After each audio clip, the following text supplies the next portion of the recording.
For the culture.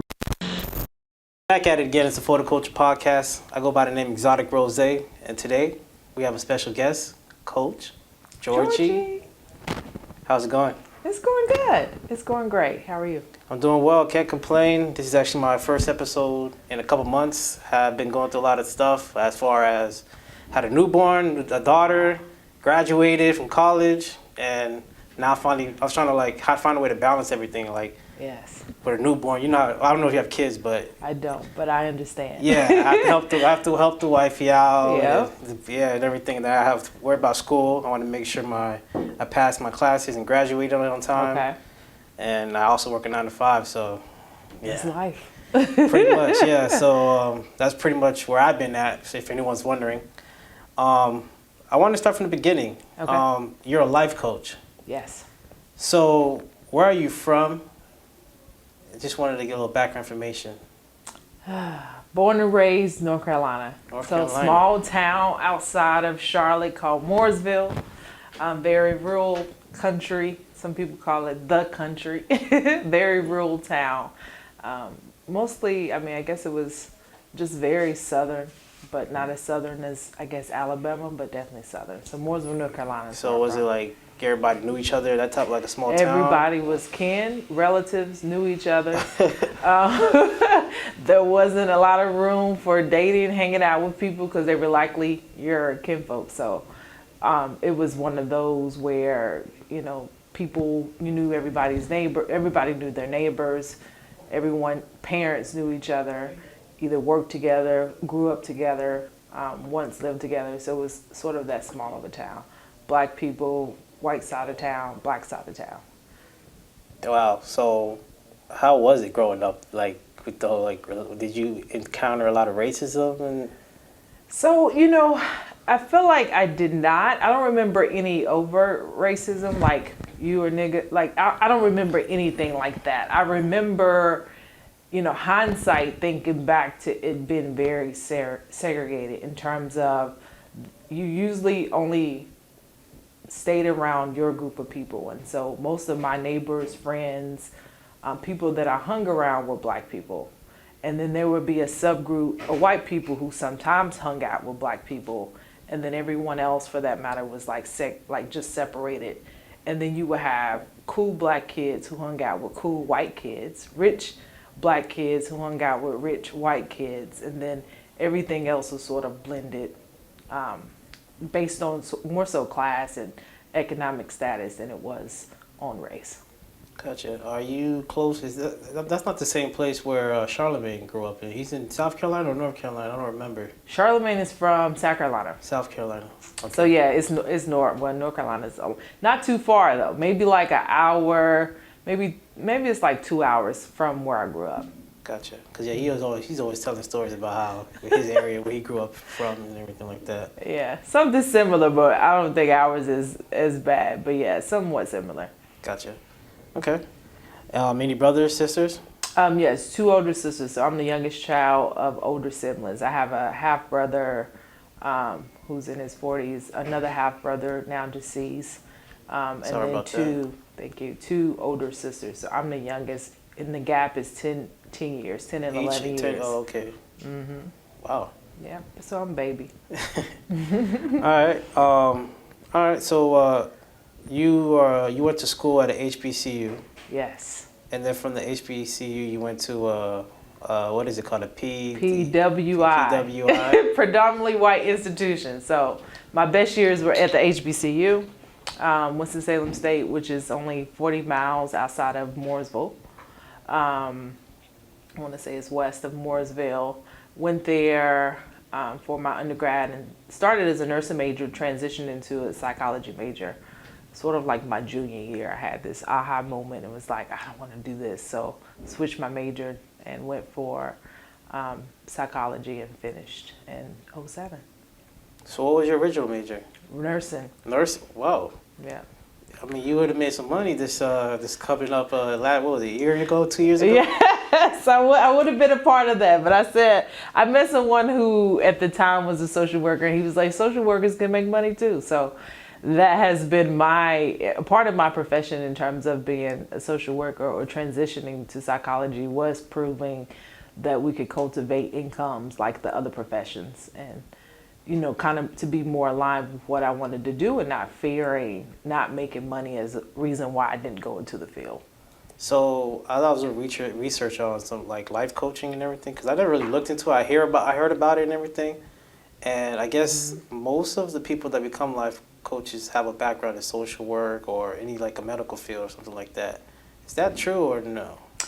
I mean, I think sometimes there's really a nice transition for people who have background in psychology or social work, because the base of some models that you teach in life coaching are rooted in that, like rooted in the psychology.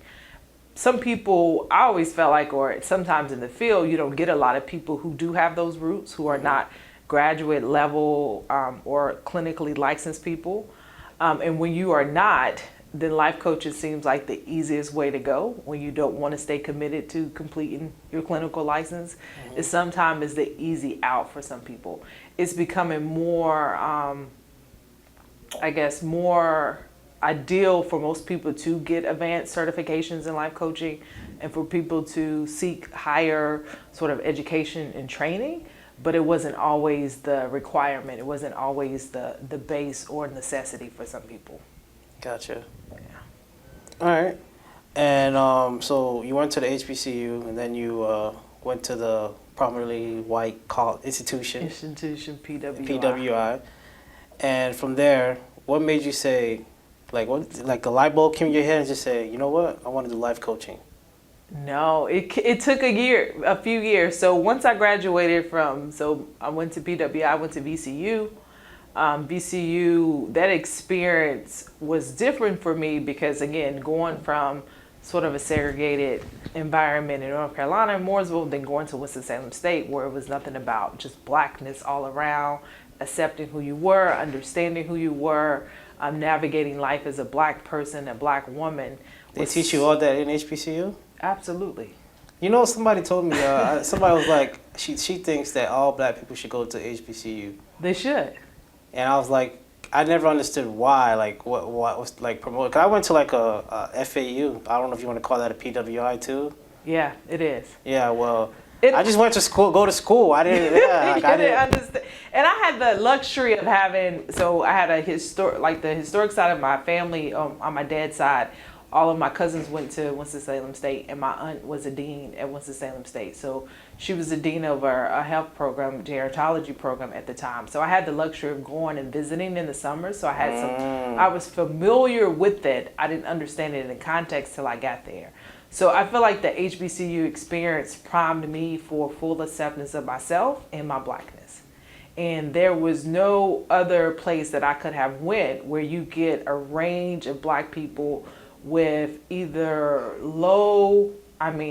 deeper issues than what I even had, to really high achieving, excellent parents or doctors, lawyers, like this mix of variety amongst blackness, and this still acceptance and like this love that is cultivated from the teachers and from the staff and from, the other students. There's no other experience that I felt like could cultivate that except an HBCU. And so I feel like it's important because I feel like when you're not a part of that, you go around questioning your fitness for other people. Am I black enough? Or if I'm too proper and I'm pronunciate my words, people going to think I'm acting white? And none of that was ever the case in the HBCU environment. You had teachers, black teachers, teaching you or pushing you to demonstrate and always practice excellence. Like, they would not require, you couldn't go into the classrooms and have head wraps on or too short of skirts or your cleavage out and just be inappropriate. That wasn't allowed. You always had someone that you could connect with, someone who you felt like understood you and really saw you in all the many facets that just who you were in terms of life and being black. So to understand the black experience, I think the only place they could cultivate it as far as the education setting would be at HBCU. Making me feel like I'm missing out. You do. It's like, you think about when you go back to homecoming it's like a family reunion. You know, you go to a PWI and people are like, you have homecoming? Yeah, but nobody goes back. It's not like that. Like if you see videos and things of HBCUs, everybody's there. It's like the one event that no matter your experience in college, you're going to go back. And everybody sees you and it's all love. You can have beef with people in school. When you back for homecoming, it's a different type of environment. So there's nothing like it. It's nothing like it for us specifically. Do you follow football at all, like college football? Did you hear about Deion Sanders being a coach at a HBCU? Yes, I did. What was your thoughts on that? Because he's bringing light to HBCU schools and sports, especially football. Absolutely. I think it was necessary, very strategic on his part. Because I think sometimes there's always been this comparison of, well, you're not as good, so you didn't get to a D1 school. And him bringing the best talent and best coaching to a HBCUs who are sometimes under-resourced. It's not that they can't produce quality players, it's that they're under-resources like the D1 schools. And so the deficit is usually with the staff or with their resources, not with the actual players. So when you have someone like him who's bringing attention, who's bringing their resources, who's bringing their teams, who's bringing their top tier son to that environment and seeing we can perform at any level with this type of resource and staffing, then it's necessary for, I think sometimes the players, right? Because you have the players who are fearful of going, they may be the best person in their whole entire region. They may be fearful to go to a HBCU because they feel like they may not get the recognition that you would get if you were at a D1. That's pretty much why most kids don't go to HBCUs, because they love it, but they'd rather go to a PWI because they have better resources, better equipment, better training. Videos, everything. Just everything's just, like you the said, connections with the people that they need to know to get to the NFL. Boosters, now these college players can get paid now. Who do you think it's going to be? It's going to be those PWIs that's paying them the most money. Yeah.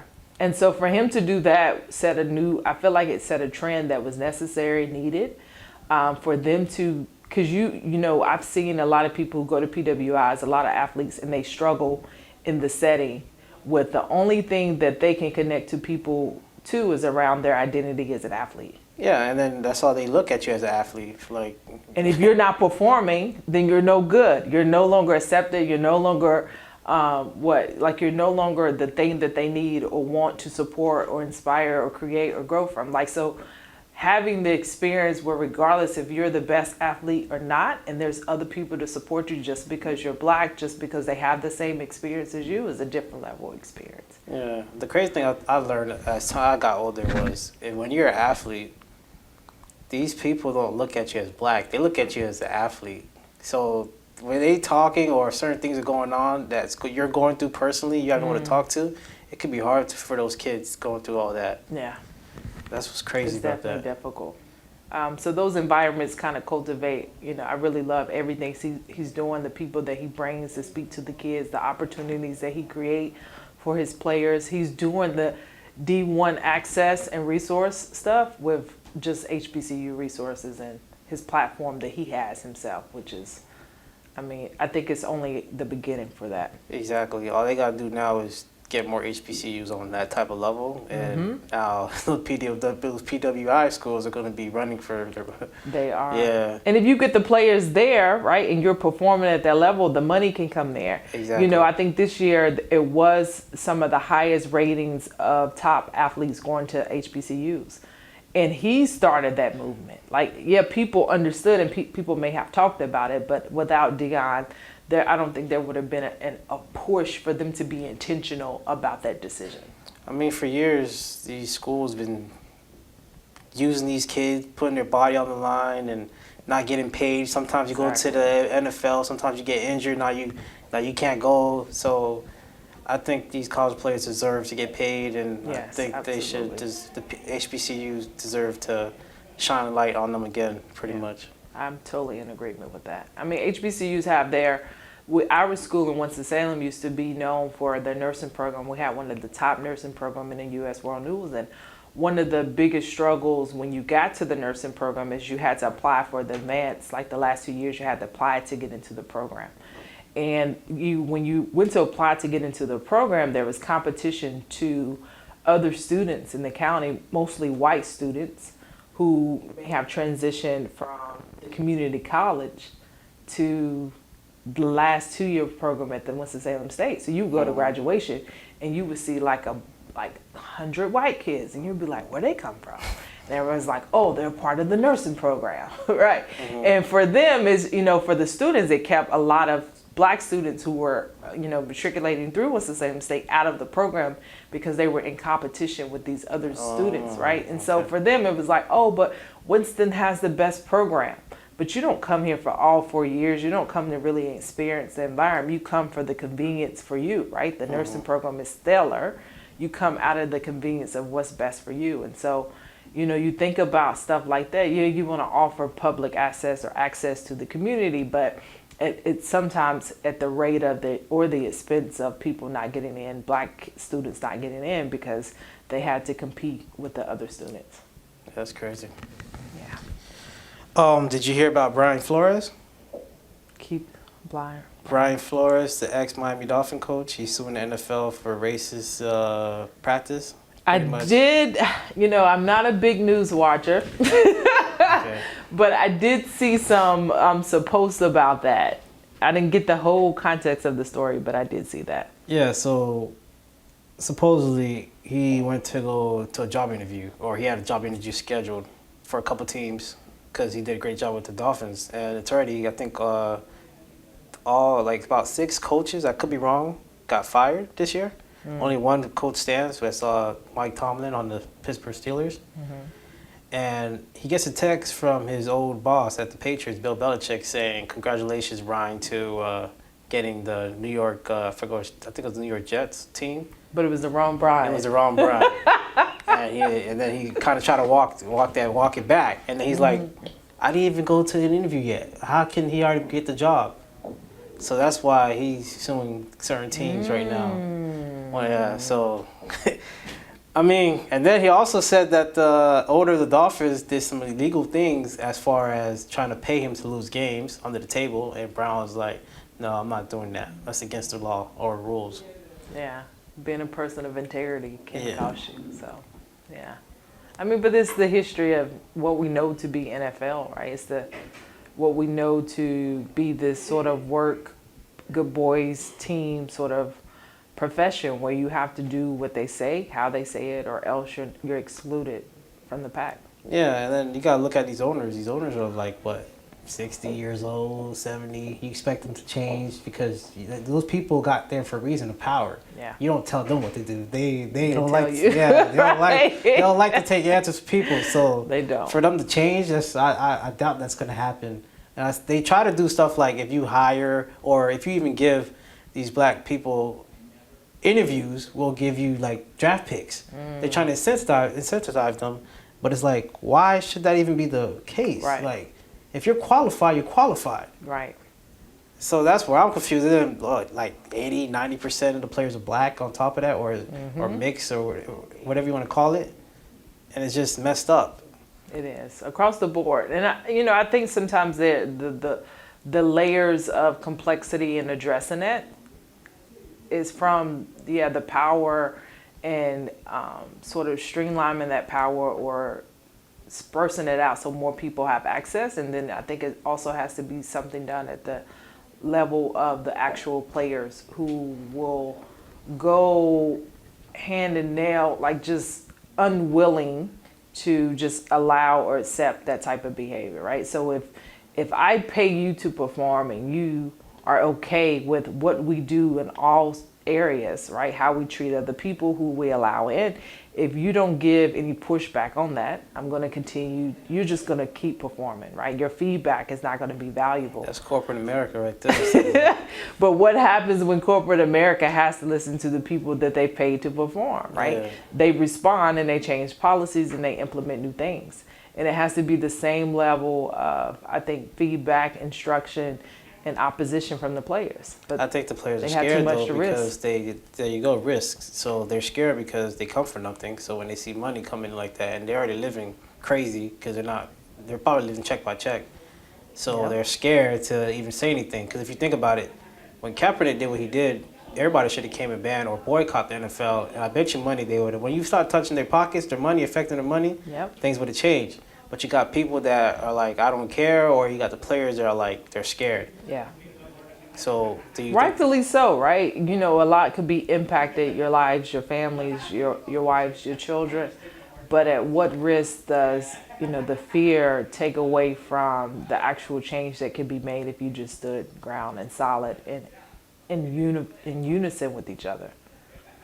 so what do you think? Is it ever going to change, or do you think? It's going to have to take some bold players for it to change.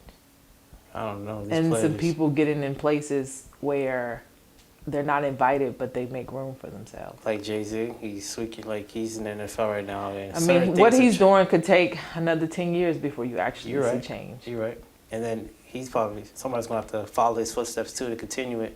Yeah, put Maybe- themselves in the position to where they have the money, they have the resources, they have the backing and the support. Maybe a black owner might Yeah. start something too, Yep. if they allow that. Right. Yeah. What's allowed and what's not. Yeah. But speaking of corporate America, I work in corporate America too, and this is kind of like my first real corporate America job, and I had to learn that closed mouths don't get fed. So if you don't say nothing, they're not gonna say. Nope. They're not trying to break no money, no raise, no nothing. And it's crazy because I'm just like, dang, I'm outperforming everybody, but they don't care. They're not Yep. gonna, they don't want to give you the raise. You have to say something, and then when you say something, they're like, oh, we can't lose him. He's one of our top earners. Then they give you the raise. What's your thoughts on that? I mean, I think it's a standard among many. It's a standard among our race that we just accept sometimes what is given, and create this sort of identity where we're just grateful to be there. Right? Oh, you gave me this job. That should be enough. And so even when you are outperforming your peers, which a lot of us tend to do in those environments, if you don't put the emphasis on your worth and your value, no one else will. And sometimes we think our value is attached to the work and the recognition and validation of others. And so if someone's getting validated or recognized but not getting paid, they make that just the validation be enough, right? They say to themselves, well, maybe I don't deserve it because if I was doing enough, then they would give me a raise. They think it's an automatic sort of turnover to, I'm going to outperform, they're going to validate me, and they're going to give me a raise. Not understanding that you have to ask, instruct, and tell people how to treat you, what to give you, and and explain to them in so many facets, like what you're worth. And when we don't learn those tactics, those skills, those ways of communicating, we kind of just stay where we are with, I'll just take whatever you give me. Yeah, I had to learn it because it wasn't taught to me.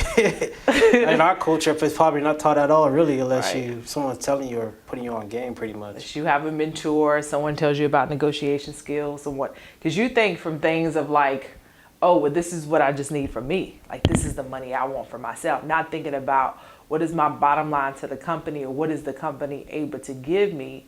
Like, there's no research or there's no practices around understanding or speaking to multiple people to see what's available, right? If we don't have those level of instructions or people showing us this is how you do this, then it's really hard to get there. And like you said, unless you just have to figure it out on your own, unless you see I've been doing this, something in me is telling me I deserve more, and you really believe that, then you kind of just stay where you are. Gotcha.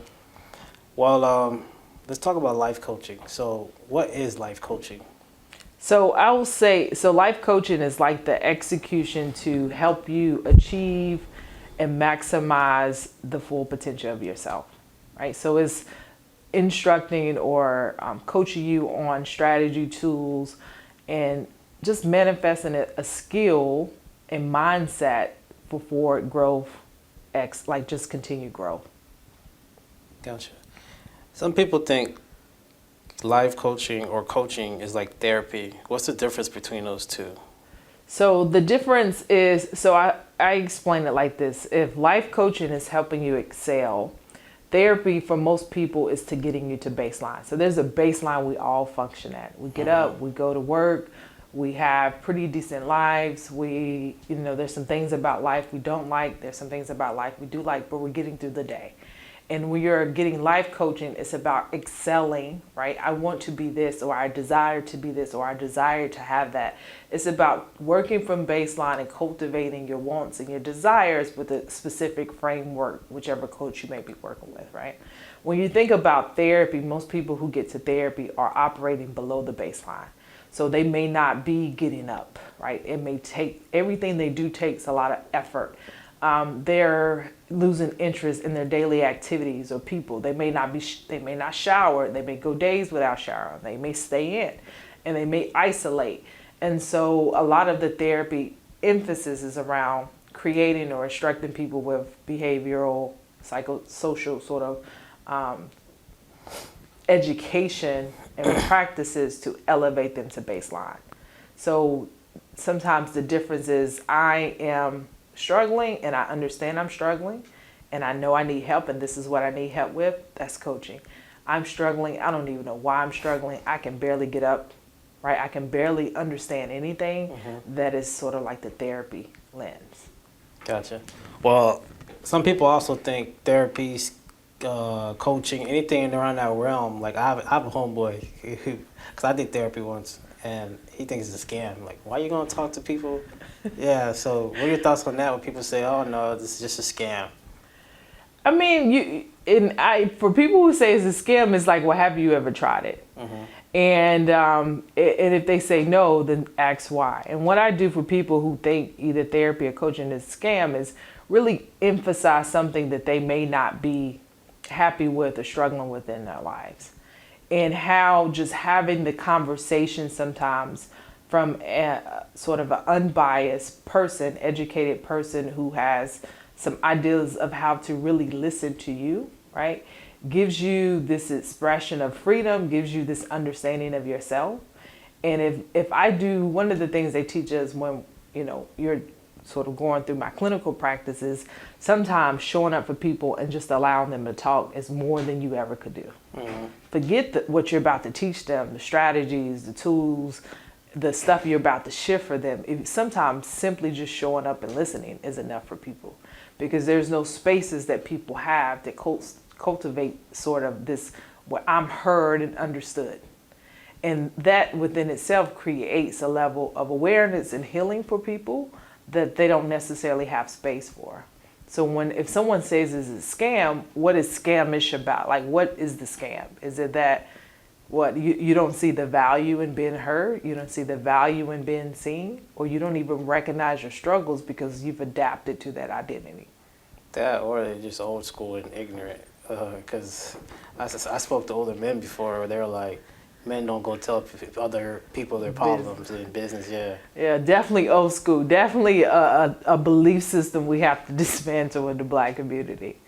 Yeah, I mean, I don't know if I was one of those, but I was kind of like, I went for couples therapy, so I don't know if there's a difference between couples therapy and one-on-one. Like, it's a little different. Okay, so, yeah, so. And therapy, like couples can be more so about the relationship or addressing the relationship between the two people. And therapy for one-to-one or coaching one-on-one is more about addressing the relationship you have with yourself and how that relationship influences or impacts or hinders you from cultivating everything else you want in your life. Gotcha. Well, one person that did say it was a scam, he got a lot of problems in his life that I think he needs to get addressed, but he clearly thinks he got it under control, but you can see it coming out of him, like people around him can notice it. Absolutely. Like, and he's one of the people where he probably has so much distrust in people because of his experience and probably some of his trauma, that the idea of speaking to someone has never proved or served him in terms of a safety problem, right? It's never showed him that if I tell someone what's happening to me, they're going to do anything about it. And from people who come from that experience, therapy seems like a scam or a problem.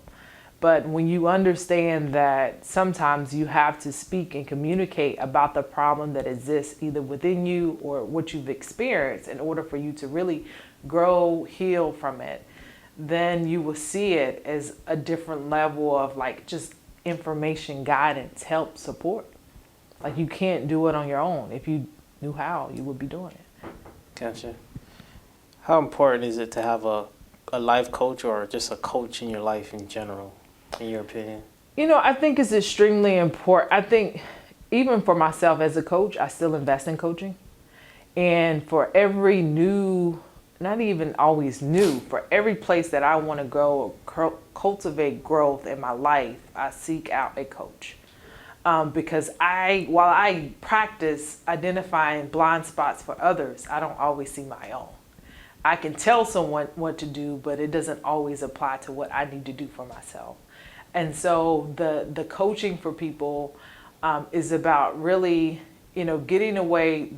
I feel like there's an issue sometimes we have in our community where we take on this identity where struggle just becomes a part of who we are.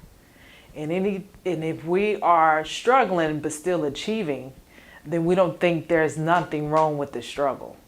And so part of coaching for me and a part of coaching that I do with clients is disconnecting this connection to struggling and just creating a life that they love on all areas without there being these complexities or this chaos or this drama that they have attached to or become familiar with in so many areas. And so when you think about coaching, it's around connecting or elevating people to that next step in their lives. And what does that mean and what does it look like? And how do you need, if you showed up differently, what would that mean for you? Okay. And how did you go about becoming a life coach? Did you get certified or? So I guess in this, I'm not certified under a certification program. So I have my master's in social work. I'm a licensed clinical social worker, which is a therapist. There for a period of time with someone that I was doing a certification program under, but she did not complete the final credentialing for the certification program. So a lot of my coaching techniques are based in psychology, because I am a trauma-informed therapist. I have training and lots of clinical experience with DBT, which is dialectical behavioral therapy. I have lots of training with sort of short-term intervention and cognitive behavioral therapy. So those bases are my framework or base for my life coaching. So for me, the professional side or the credentialing side was rooted in my psychology social work degree. And the transition over was the application of how I supported people in terms of skill versus processing, how I let them process, but then there's a different level of action activated when you're coaching. Gotcha. The reason why I asked is because I listened to a doctor explain how if you have a background, like you just said, you have your background in like medical field or whatever the case is, and you're not certified, he said then that's usually a good sign. But if you're not certified and you don't have a background in anything, he was saying, he's not saying that they don't know what they're doing, but they're most likely Winging it? Yeah. They probably went to a session for a couple hours and now they're a life coach. Yeah. Yeah, so. And the therapy world, doctor world, licensing world sets you up in terms of like the structuring of coaches. So there's a business side to it. And that part of therapy, so like I had a private practice for a couple years where my private practice, I saw maybe 25 to 30 clients a week, one-to-one sessions. And when you do transition, when I transitioned to just life coaching, it still had that sort of same feel, like the business side of things was still familiar with me. You knew how to set schedules, you knew how to get results, you knew how to sort of interview clients to get the information that you needed to make sure that you were helping them. Clients come and tell you what they think they need, but you know kind of what's best for them. So it was very familiar for me to switch. And when you don't have that and you don't go through any certification program, you are just kind of figuring it out as you go. It's like, oh, I might read a book, or someone may tell me, I may watch a video and then I think I can do it, but the actual implementation of it is so different. And I think that's why for a long time coaching got a bad rep, because there's no licensing, there's no regulation around coaching. Like anyone tomorrow Yeah, he was saying can say, that since there's no regulation, it's kind of like I free can be game. a coach. Yeah, anyone. And you have coaching programs that range anywhere from $500 to $20,000, right? And people, you don't have people feel like their life is experience enough, and they may not ever get any formal training in anything. And I tell people I pay, $40,000 for my training. That's my MSW, that's my LCSW, and that's my 10,000 hours that I had to work and be in the clinical field. So my experience is a little different from just anyone who just decided, well, I can help people, so I'm going to be a coach. Gotcha. But there is a program, though, that you can go to. You become certified as a life coach without a medical background or anything like that. Absolutely. There's, again, you have people who offer 5-day programs for $400, or people who offer 6-month programs for $25,000. It really ranges. There's an institute, I think it's the Institute of Coaching for Coaching, ICA. They have people who they credentialed and certified to do or give coaching certifications, and they have a range in terms of prices. So they're like the licensing board, but they're not officials like governing the whole body of the whole body of coaching. Whereas like the social work licensing board governs how we get our license, who qualifies everything, and if you do anything against that, you can get someone can take you to the board and say, do a complaint, and you can lose your license, which interfere with your entire life. So it's different. It's not like that. But there are some people out there people who are interested. I would always advise go seek some level of training, some additional programming, and support from the accredited programs that are identified with the larger agencies. Gotcha. Have you ever had a situation where a client was not satisfied, you wanted a refund or anything like that? I haven't. I've had clients who have not been ready to do the work. And what that looked like is I'm still struggling with this, what I want and where I'm at, and the work it requires me to get what I want. I'm not in the position, mindset, or even readiness to get there. So what do you do when that happens? Do you just say, maybe I'm not the right person for you right now, or what do you say? So usually, for my practice, I do consultation. So I'm very key about, I don't really get people that are not satisfied with me, because you get a taste of who I am and what I go through in my initial consultation. So it kind of weeds out the and then people from there you go who are not a right fit, because the idea behind the consultation is that it can't just be a right fit for you. It has to be a right fit for me. Like we both have to feel like, you have to feel like I can support you. I have to feel like you're in the position for me to help you.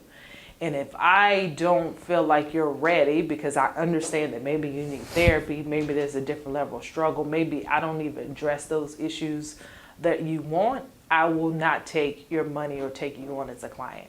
I understand the transformation that I help clients get using my framework.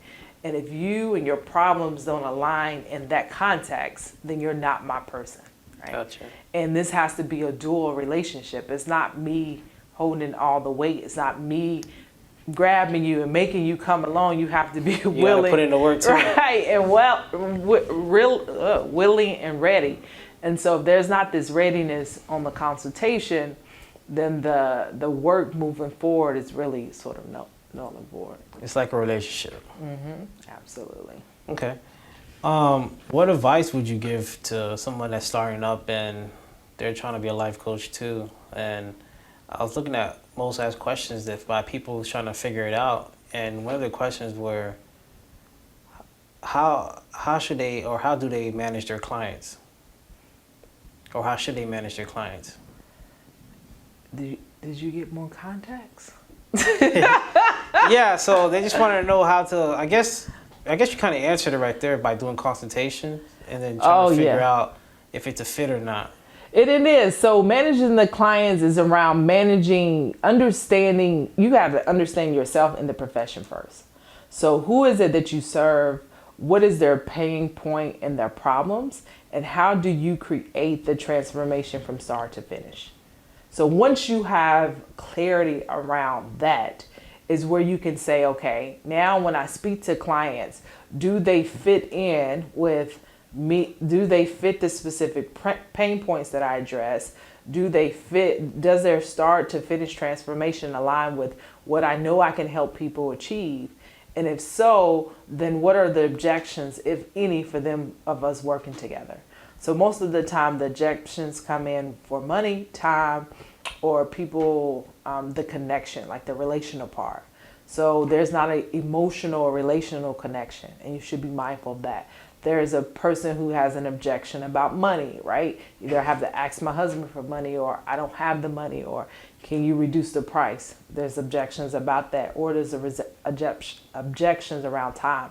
I don't have enough time to meet with you. I was thinking I can meet with you once a month, or I can, meet with you for, I need to meet with you for 2 years versus, the 6 months. If you don't have any idea of structuring for your business, for what you want in your business, then you leave it up to the clients, and you don't give clients who are ready and get transformation if they're constantly doing the work, if you're not guiding them and you're not instructing them and you're not leading them. So the management of the client is around the management of yourself and your business. And from there, you can understand how is it that I serve and transform people's lives. And from there, I do my messaging, you do your messaging, you do your connecting, you do your sort of instructing and educating so that those people are drawn to you. How did you get your blueprint? Lots of coaching. So I say probably last year I invested close to $20,000 in coaching. From business coaching to life coaching myself. And I get coaching every year. I set a budget for coaching every year. And so understanding my framework was out of truly understanding the clients that I work with, which are really high achieving Black professional women, and what they tend to come to me in terms of their struggle. It always looks alike. Like it's these themes, looking at those themes, deciding from what I know about them and what I know about the transformation over the 6 months, what is the best strategy? What is it that they need?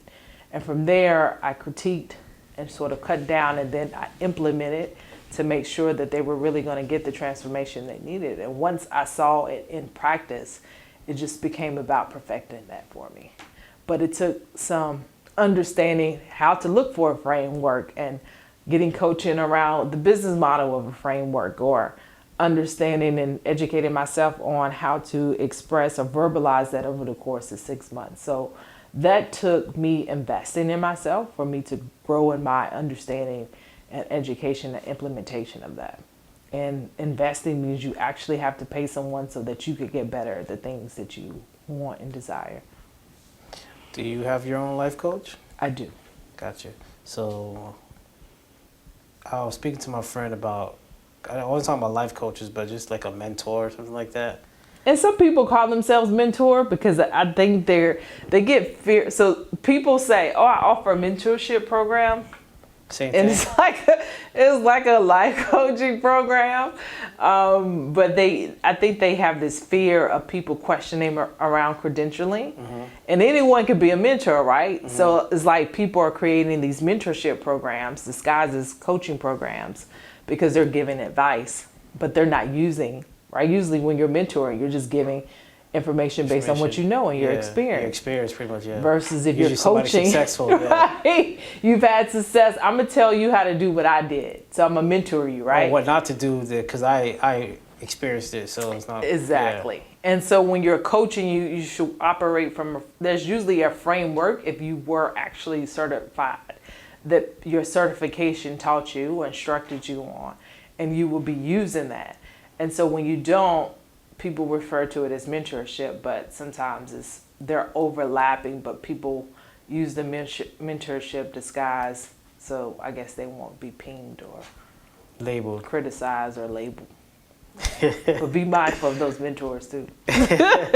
Selling programs too out here, huh? Yeah, they are thousands of dollars. I see them every day popping up on Instagram. You know, $5,000. Georgie's like, y'all talk about me. Your next best mentor, okay. Last time I checked, my mentors were free. So. Yeah, you gotta get it. What they say, what's the saying called with knowledge? Knowledge is to be sold or sold. What's the y'all never heard of that before? The knowledge is not free. I don't know that one. Oh, I don't come from y'all that got me in the book. corner like, damn. You know, a lot of people put these emphasis. This new thing is, you know, you can't pick my brain, or you can't ask me for advice or feedback, or I have to send you an invoice. And it's like, what happened to the relational aspect of people just giving information because it can help improve someone's life? Like, I don't have to sell everything that I give, because one sentence or two sentences or a conversation I can have can change your life. Why do I need to put a value on every piece of information I give to say I'm valuable because someone paid me for it? And I feel like the value doesn't always have to come in financial sort of rewards. It can come in just, you know, the amount of people who I've had to say, hey, you know, you said something to me, it really impacted me and changed my life. I told someone about you. The person, oh, I heard about you. I'm ready to work with you. Yeah, this is America. People, Right? So it's like, it's not always this, you know, oh, you have something to tell me, or you have something to ask me. I'll send you a calendar invite and you got to pay me $100. I think it should be more. Word of mouth is still the best way promoting. Absolutely. For Referrals people, is my number one way that I get clients. Yeah, people just, I don't know. That don't sound like a life coach. That sounds like a lawyer. Jesus. But I mean, a lot of people do it. You see people pick your brain sessions. You know, here's the calendar invite, $200. And, you know, they telling you something you could have found on YouTube University, Google.com, if you would have just really took the time to look. So, I mean, I'm not knocking anyone's profession, but it is what it is. It is what it is. I did want to ask this, though, because I find it funny that, well, I don't think it's funny, but Kanye West is going, like, he having a lot of stuff going on right now that's public in social media. If you was his life coach, well, how would you be advising him right now? To keep his mouth shut. You know, Kanye has this, you know, someone posted something, it was like, it's interesting how Kanye picked this woman for who she was and what she represented. And the moment she turned against him and just decided to be her and maintain who she was, is when he wanted to catapult the Black community to be against her. And it, you know, it really set with me because I haven't followed it a lot, but it's, you know, you are trying to hold her responsible for many things that it's like you kind of knew who she was. Like you sort of putting her out and blasting her and showing text messages or whatever he's been doing.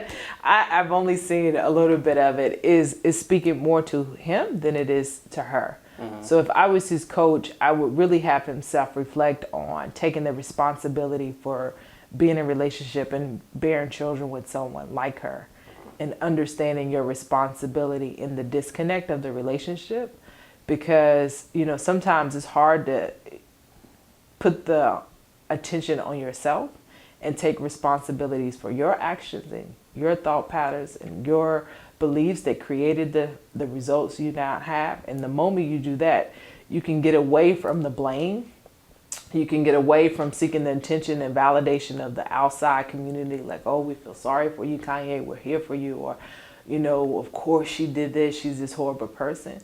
And you really just get clear about what it is that you have control over. You can't control her, you can't control the children, but what is it that you can manage so that your life is more manageable, and not seek the, you know, attention and feedback from the media, because we only get one part of the information. We don't get everything. We get what you give us, and how you're showing up now is not serving you, and it's definitely not going to serve the children or the relationship in the years to come.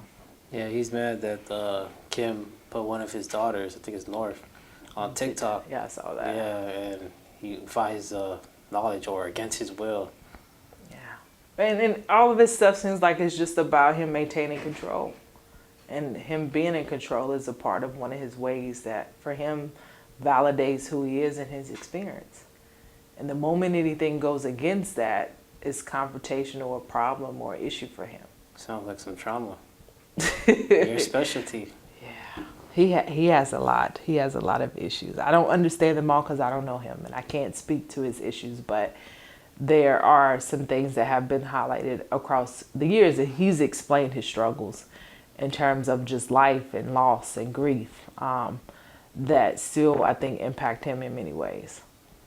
Gotcha. And then you got Pete Davidson. That can't be very good to just sit there and watch another guy. And that's probably not good to the male ego, but that... Yeah, that's not very, like, you just thinking about it. Like, I don't know what it is about this Pete Davidson guy, but he's starting to just get a list. He's racking up some beautiful women in Hollywood that he's knocking down.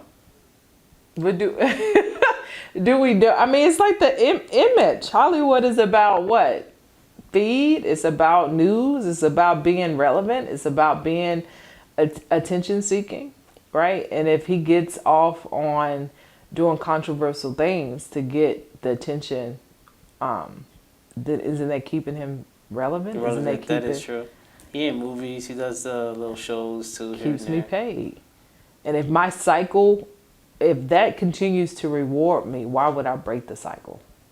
If I get rewarded for picking women who seem untouchable and I get them, and then I'm rewarded in not only getting the woman, but getting attention and getting money and getting shows and getting gigs, then I'm gonna maintain that cycle. That is true. Just messing with the Kardashians or having a baby with them or dating them. It's so controversial because of who they are. Yeah, you're gonna be talked about, get some deals, you're gonna make money just being around them. Yeah, it's like a trap.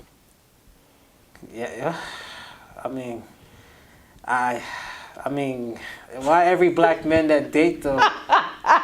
It's like the what they say, the sunken place. Yeah, it's weird to me. I respect their hustle. I respect how they got their money and the dad story and everything like that. But when I see a pattern, there's a pattern, and I just don't understand.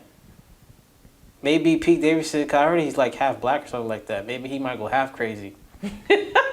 Let's hope so. Let's hope he gets out before it gets too bad.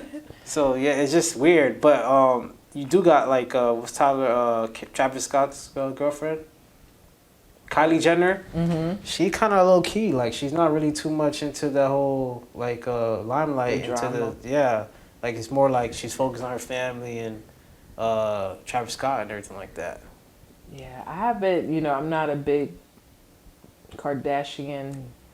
I'm not a not fan, but I'm not a fan in which I follow any of their social medias or what they have. I only see stuff when it's trending. Stuff like Kanye moving next door.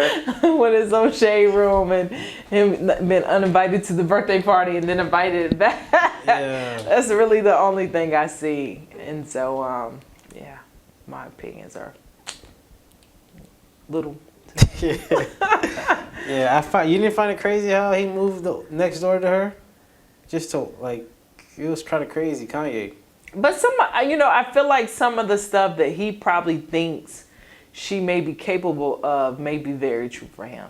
So if his priority is to maintain closeness with his family, and she creates this difficulty for that, then to move next door is around, again, his control and his ability to stay connected. And if she, in some ways, is destroying that, and that feels very real for him, it doesn't seem strange for him. It doesn't seem... It sounds normal. It feels normal for him. Right. You think about anyone who's like, I want to be near my kids, and what's the best way to do that? If most people had the resources, they would be in the same neighborhood as the parent with the other child. They had the resources to access everything. They will make decisions that seem absurd or different, but to maintain that closeness and you have no limitations, then the stuff you're doing may seem like abnormal because we all don't operate from that same lens of like open resources.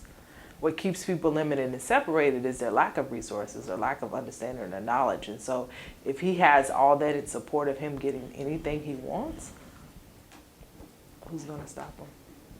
That's true. So I did want to ask you this because I've been hearing a lot about this, about not Joe Rogan, Joe Biden and the Trump situation. And your situation, like, how do you feel about Joe Biden? Do you think he's doing a great job right now as the president? Because a lot of people, celebrities, been promoting him. And her name, Mrs. Harris, I can't pronounce her first name. Kamala Harris. Harris, right? That's her last name? Yes. Saying that they did all this promotion for them, promoting them to everybody to vote them, but now they're not picking up their phone calls. Mm-hmm. I mean, but that's politics. Yeah. I think sometimes we have this savior complex with politics, and if a black person gets in, there's a savior, you're going to do right by black people, but the context of politics is a personal agenda that is supported by power and influence and economics and whatever whatever things that govern that, right? So I have an agenda or things that I feel like is best for the country, and I'm going to put that agenda forward, and I need people who have the same likeness or same understanding to support that. Most of those people don't look like you and I. And so when they get into, you say what you need to say to galvanize people, but there's been a historic, it's response the same thing, to over and over it's again. the same thing, because once you get there, those are not the people who are typically, we may have voted, but we have no power in terms of influence and change, because we don't have access to the resources and the things that actually change people's minds in those positions. We don't have the money, we're not at the tables, we're not we don't have the influence, right? We have voting power, and that's it. And the moment we think that they're going to save us or do something for us, once we get away from that and start doing it for ourselves, is when we can get away from the disappointment that when we put these people in office and they don't fulfill this thing that they said, then we move more towards interconnection and intercollaboration amongst ourselves. Then we won't depend so much on what the government says, because we're not even in the positions that we need to be in to influence what the government says. We're still outsiders in many defenses. So I'm not upset. I'm not disappointed. I am. It's what you expected? Yes. So what are your thoughts on when people say stuff like, well, I'd rather have Donald Trump because at least I know where he stands. With Joe Biden and it's like they're like hiding behind your back laughing and they're not being upfront with anything. I mean, I feel like Trump was controversial because the people he supported seemingly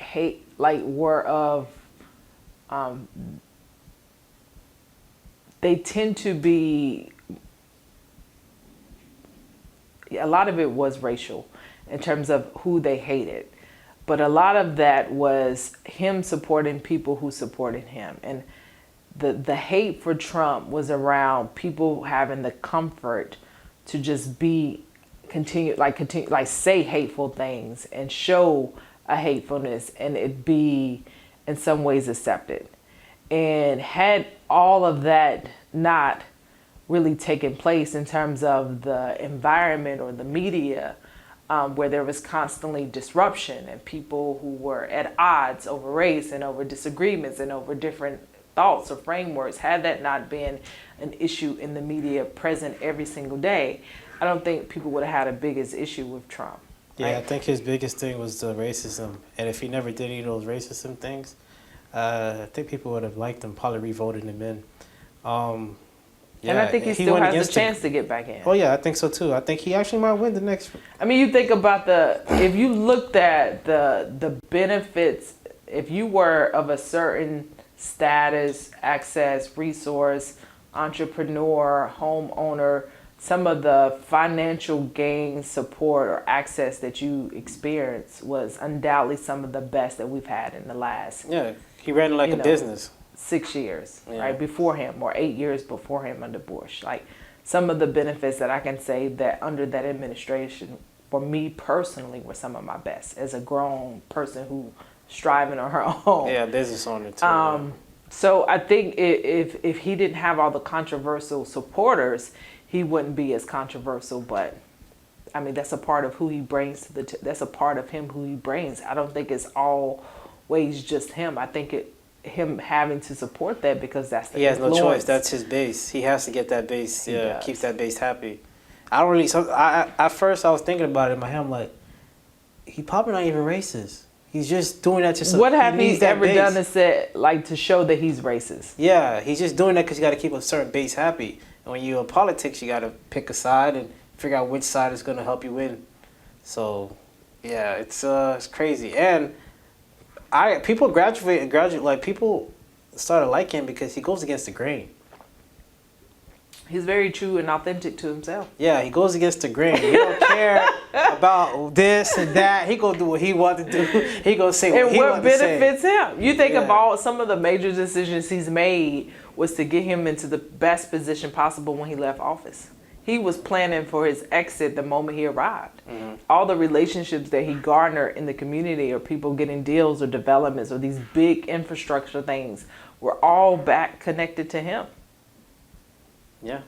It's like, oh, I'm here. He Let profits me from it either way, network. yeah. Let me create something so when I'm gone, I'm good. My family and I can eat forever, regardless of how anybody. Yeah, you lose integrity, trust, and connected with some people. You're disconnected from some people, but you maintain this buffer for yourself for like almost the entirety of your life, and people, in some sense, respect that you're able to do that. And sometimes admire it. True. Well, it is Black History Month. I do have I don't know, I might end it with this. What do Black History Month mean to you? It means for me a reflection and a really connectedness with our history, my history, and the history that I've been familiar with in terms of just my Blackness and operating from excellence. I don't like, for the most of the culture, I wish we would get away from celebrating Black history in the terms of who we were as enslaved people, and that we've moved to celebrating who we are like now and what our generations and generations before us have created and cultivated, instead of it being about the enslavement of our people and how we strived out of that. I wish it would be more of a celebration of our Blackness and all that we accomplished despite our many years of oppression, and still in many ways being oppressed or trying to be oppressed, but how we still continue to elevate and execute and create from these just sort of small pockets of resources and access and wealth, that we still somehow continue to strive. And so Black History Month for me is around the celebration of who we are and what we've accomplished, instead of sort of where we came from and what we didn't have, and how we still struggle in not having enough, but we still do enough for what we have. Gotcha. And there's a lot of Black history that's missing or not being talked about. Yes. They usually, during Black History Month, talk about the same The people. same stuff. They Yeah. still doing. One of my girlfriend kids was like, "Oh, she's doing a Black History project," and I was like, "Oh, what?" She was like, "Oh, some such and such from 1934 or 2020," and I'm like, "Why? Like, there's so many Black excellent people who've done amazing things within the last 5 years that we could talk about. Why does it have to be someone a slave or someone back from 100 years ago for us to show, this level of connectedness too? Like, I wish it would just be about what we're doing instead of about everything with, the emphasis being on what we came from and, how much we, again, maintained this level of struggle, but still excelled through that. If we had more emphasis on the celebrating and the where we are, and yes, some education around where we came from, but not be so just, we go back to that every month. Like we go back to that and this is what it means. But I feel like the story among us being enslaved should be elevated to, like, yeah, we were, and then this happened, and that happened, and this happened. We lose some of those stories. If you're not educated, if you're not going back, we don't know a lot of the movements that we had as Black people. It's just slavery, it's civil rights movement, and now we're just free, right? There's some stories or experiences in between those times that we don't know of unless we really go back and look and read about those experiences. It's sad, and most of the people that are talking about those stories are getting old now, so it might just die with them. down. Yeah. Yeah. We should move like the Jewish people. I respect the Jewish people. Like, you say one thing about them, they come together and they shutting that down. Yeah, like, they should. Yeah. I see they trying to cancel Whoopi because of her comments. Yeah, so if we was able to move like that, build a community like that, we can go far. But sadly, everybody thinks everybody's against each other.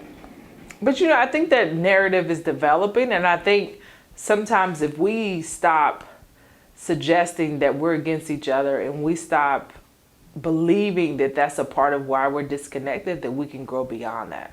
True. Plus the younger generation too, starting to take the mantle, and it's like you have to create a new opportunity and mindset around why we're disconnected. And it's not because we're pitting against each other. It's really because we need to cultivate more relationships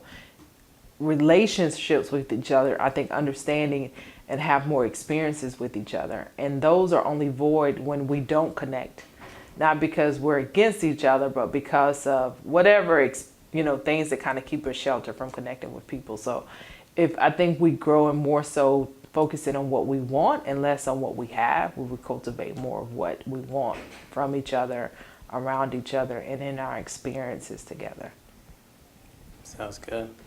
Well, I have more questions, but I don't want to take too much of your time. Thank you for your time, and this is For the Culture Podcast. Thank you.